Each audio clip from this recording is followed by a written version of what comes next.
o que há de tão diferente e por que Kardec é tão influente em meio a nós espíritas brasileiros? Tá? Kardec é diferente porque, apesar de existir uma história anterior a Kardec de pesquisa com médiuns, Kardec desenvolveu um método para poder trabalhar com esses médiuns. Tá? Na Revista Espírita a gente encontra Kardec fazendo um reconhecimento e uma crítica a Emanuel Swedenborg. E ele dizia que Emanuel Swedenborg publicava tudo aquilo que os espíritos lhe diziam.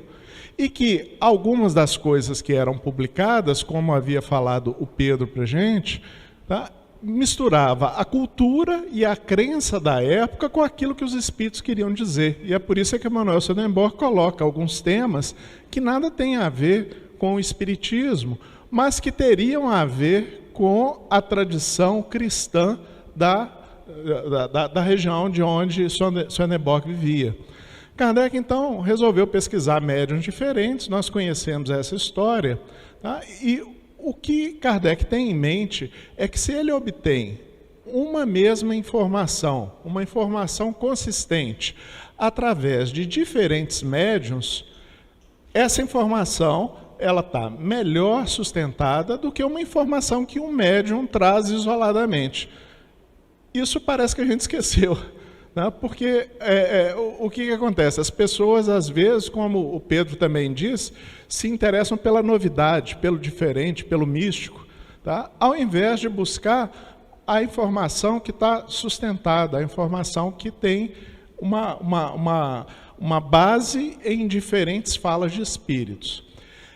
E uma crítica que se faz à questão de Kardec é se o método de Kardec é utilizável ainda nos dias de hoje. Porque o que acontece? O Espiritismo se tornou um conhecimento amplamente divulgado na nossa sociedade, e a maioria de nós que trabalhamos com mediunidade, nós lemos os livros espíritas. Então, será que aquilo que a gente produz não estaria influenciado pela produção espiritual anterior?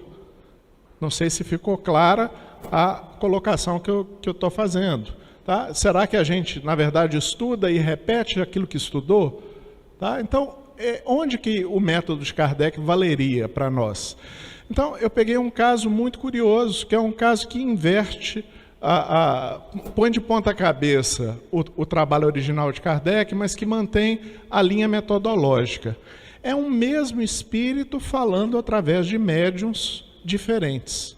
Esse espírito é Camilo Castelo Branco. Então, o nosso trabalho, essencialmente, foi pegar as descrições de Camilo Castelo Branco sobre a sua desencarnação. Como é que se deu a sua desencarnação? Através de médiuns diferentes. Então, só situando todo mundo, Camilo Castelo Branco é um autor português, um dos primeiros que sobreviveram de escrever, de fazer literatura, e ele é muito festejado em Portugal por causa disso, e que foi muito influenciado pelo mal do século XIX, pelo materialismo. Camilo teve uma vida muito diferente da vida social. Quando a gente para e pensa assim, não, eu quero crescer, ter uma profissão, formar uma família, tá? Tudo na vida do Camilo foi difícil. Tá? A trajetória dele pelas profissões, ele passou por diversos cursos, ele foi do direito à teologia, ele tentou se formar sacerdote, tá? e não conseguia. Ele se casou com uma mulher casada e eles foram presos por causa disso, porque era proibido à época se casar com uma mulher casada, e aí tiveram que provar que ela já tinha se afastado do marido.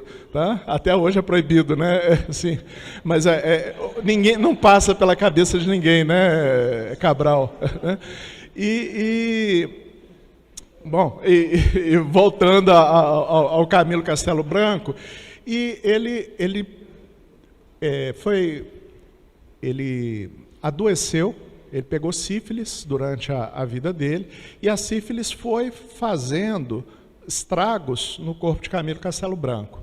Então, conversando com a minha esposa, que é médica, eu comecei a falar coisas da vida do Camilo. Ela tem uma obsessão em casa, né, que ele estuda e ela é a primeira a ter que ouvir compulsoriamente, quer ela queira, quer ela não queira, as coisas que a gente está estudando. Tá? Aí ela falou assim, essa doença do filho do Camilo deve ser por causa da sífilis. A cegueira deve ser por causa da sífilis, é uma complicação da sífilis. Então, boa parte das doenças, dos problemas que o Camilo teve na vida dele, tá, com a esposa casada dele, tá, e as doenças dos filhos, possivelmente se deveu à doença dele. E a doença ligada ao comportamento sexual dele, totalmente diferente do que era preconizado à época, do que era defendido à época. E Camilo, então, já com mais idade, criando os 2 filhos que não conseguiam ficar independentes, ele teve a notícia do médico dele de que ele iria perder a visão. E perder a visão para ele era perder a capacidade de sustentar a família. E ele já havia escrito um livro que eu li para o nosso evento, enquanto encarnado, chamado Suicida. E o livro conta a história de um suicídio. Não é uma novela assim muito diferente, mas é curiosa a forma como ele se reporta ao suicídio. Ele diz no livro, ele torna o suicídio como se fosse assim, um ato poético. Tá? Eu não vou conseguir me lembrar das frases, vocês compram um livro que no livro tem direitinho, tá? Tudo que a gente pesquisou. E aí então ele deu um tiro no ouvido direito e desencarnou. Na desencarnação de Camilo Castelo Branco, a gente vai ter então o primeiro médium que percebe Camilo Castelo Branco. Tá? Esse médium é um médium português chamado Fernando de Lacerda. Ele vai psicografar Camilo Castelo Branco de 1906 até 1918, ou 19, se a minha memória não estiver muito ruim. Tá certo? Mas no livro está certinho, eu tenho os dados certinho. São aproximadamente 9 mensagens. E a mensagem mais curiosa, então o Camilo, ele faz uma avaliação da vida dele pregressa, uma avaliação inclusive crítica. Um recurso que ele utilizava quando ele era escritor, ele atacava o narrador quando ele estava fazendo a literatura, ele jogava o narrador no chão. Ele era o próprio narrador da história e ele se criticava. Tá? E ao desencarnar, ele continua usando desse mesmo recurso. E o que a gente percebe é que o suicídio mexeu com aquela alma de forma assim, muito profunda, porque quando Camilo melhorou, a impressão que a gente tem vendo ele por esses 3 médios é que ele está em busca de médiuns para poder dizer para as pessoas, olha, não suicidem. Ele se arrepende dele ter feito essa defesa do suicídio, tá? essa exaltação à prática suicida, tá? Enquanto encarnado. E é curioso porque a primeira pessoa que ele procura era um outro escritor português chamado Silva Pinto. E esse escritor português também era um escritor que dependia dos escritos para viver e que estava devendo mais ou menos seus 2 contos de réis àquela época. Tá? E ele estava sem saber o que fazer, ele não conseguia sustentar a família, ele não conseguia encontrar. E o Camilo escreve para o Fernando de Lacerda para ele, dizendo, olha, eu sei que você pensa em suicidar-se, não faça isso. E o Silva Pinto, ele lê, parece que ele fica meio chocado quando ele recebeu a notícia, e ele lê a mensagem e devolve para o Fernando. Esse estilo não é o estilo do Camilo Castelo Branco. E esse tema vai voltar nas psicografias que ele vai fazer depois. Tá? Que o Camilo vai ditar ao Fernando de Lacerda. E eu acho que isso é uma preocupação que incomoda o espírito, procurar um médium capaz de escrever como ele escrevia. Agora, do pouco que eu li do Camilo Castelo Branco, é muito difícil escrever como ele escrevia. Ele escreve, é quase um novo idioma. Tá? Parece, assim, ele usa termos, expressões, ele usa um português que não é mais falado no nosso meio. Tá? Então, por mais que o médium tenha uma grande cultura vocabular, ele não consegue se expressar da forma que Camilo se expressava. Tá? E não é isso que a gente busca na mediunidade entre eles. O caso do Silva Pinto, vocês leem no Reformador. Tá? O caso é interessantíssimo. Ele se prepara para suicidar-se. Tá? Ele fica com medo de se matar dentro de casa por causa do impacto que isso teria para a família e aluga um lugar para suicidar-se numa pensão e marca o horário para o ato macabro. Só que a senhora, a dona da pensão, que saía sempre nesse determinado horário, resolve não sair no dia. E ele sai para passear numa praça. E chegando na praça, passeando, tá? Um nobre o reconhece: ah, Silva Pinto, você é o meu escritor favorito. E o seguinte, eu sei que você está com dificuldades. Então, eu tenho 4 contos de réis para poder lhe dar, para poder lhe emprestar sem data de pagamento. E o Silva Pinto fala assim: o quê? É isso mesmo, pode me procurar. E aí então ele resolve deixar para outro dia o suicídio, né? Procura, e é atendido pelo mordomo, não é atendido pelo nobre, pelo conde. E o mordomo vai lá dentro, deixa eles esperando na sala de espera, vai lá dentro, procura o seu patrão, volta, tá? E ele fala assim: do que é que o senhor precisa, doutor Silva Pinto? Ah, eu precisava de 2 contos de réis. Tá? Aí o mordomo volta lá dentro, traz o dinheiro para ele, entrega, e fala assim: olha, o conde falou que tem mais 2 contos de réis, que ele lhe prometeu 4, que não foram 2, tá? Mas que os 2 contos de réis estão aqui. E meses depois o Silva Pinto desencarna normalmente. Ele desencarna não através do suicídio. Ele estava próximo da desencarnação. Então a gente entende que o trabalho do Camilo Castelo Branco, tá, começa a ser efetivo desde a mediunidade do Fernando de Lacerda. Na mediunidade do Fernando de Lacerda, ele fala da vida passada, é o único médium que eu encontrei que traz comunicação de Camilo e que ele se reporta à sua vida passada.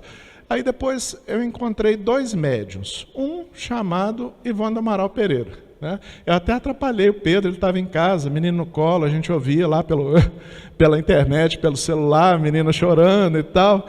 E eu: Pedro, que ano que Ivone do Amaral Pereira conheceu Chico Xavier?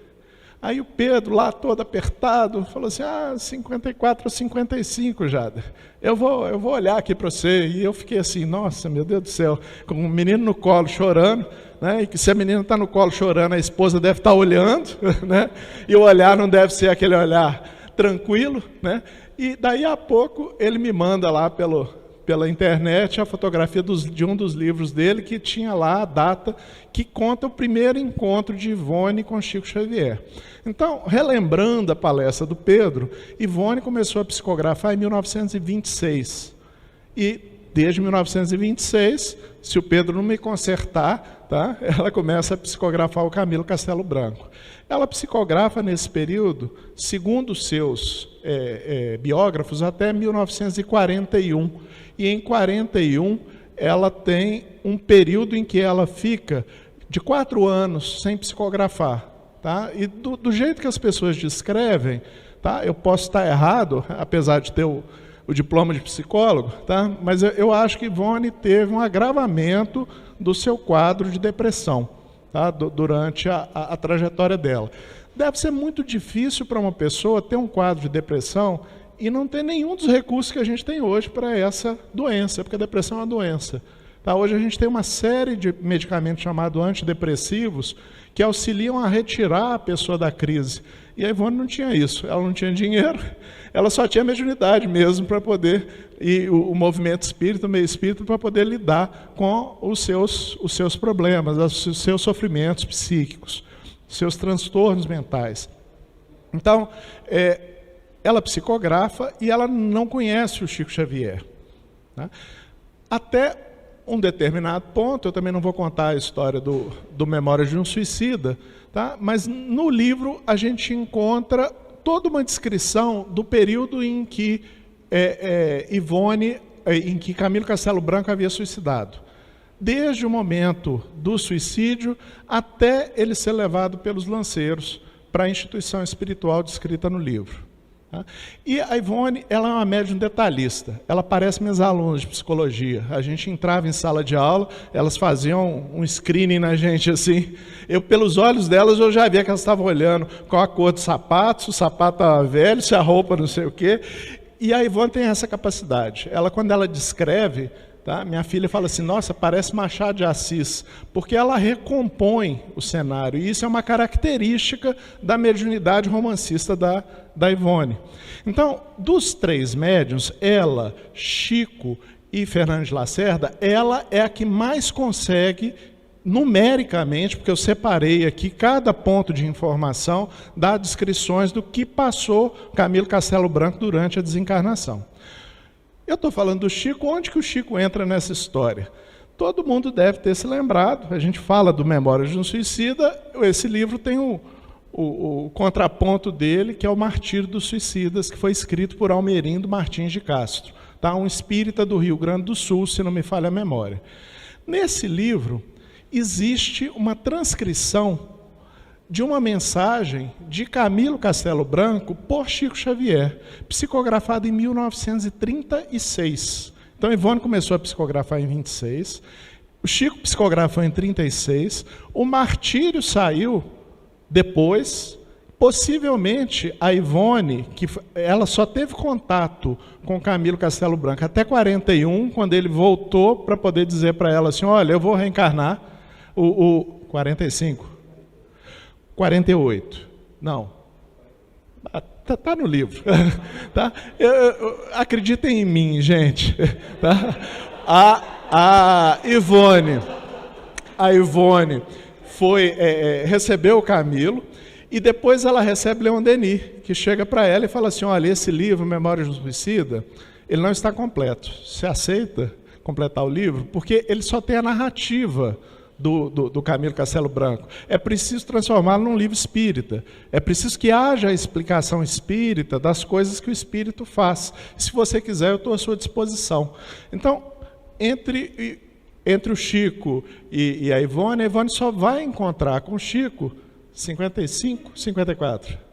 55. Tá? Quando ela está morando em Belo Horizonte, tá? E ela pega possivelmente um trem para ir a Pedro Leopoldo. E é engraçado porque o Pedro Camilo descreve o encontro deles, e a Ivone chegou, e você vê que eles não tinham nenhuma intimidade. A gente pensa assim, eles deviam trocar correspondência.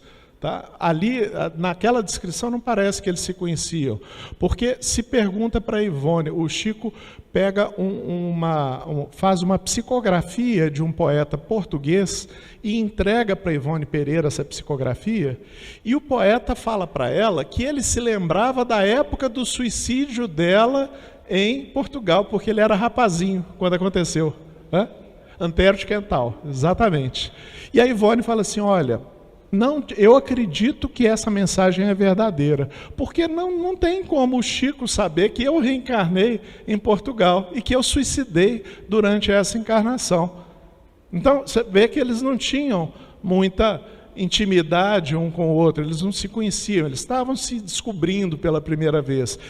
E aí, então, eu saí pegando as passagens e o que a pesquisa mostra? O que eu não vou conseguir reproduzir para vocês é que eu coloquei em tabelas cada um dos detalhes da desencarnação e o que os médiuns colocam.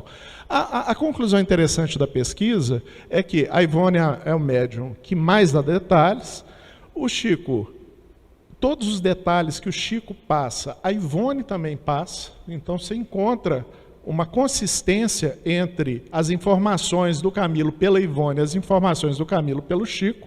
Algumas informações são dadas pelos 3 médiuns, pelo Camilo, pelo Chico e pelo Fernando de Lacerda.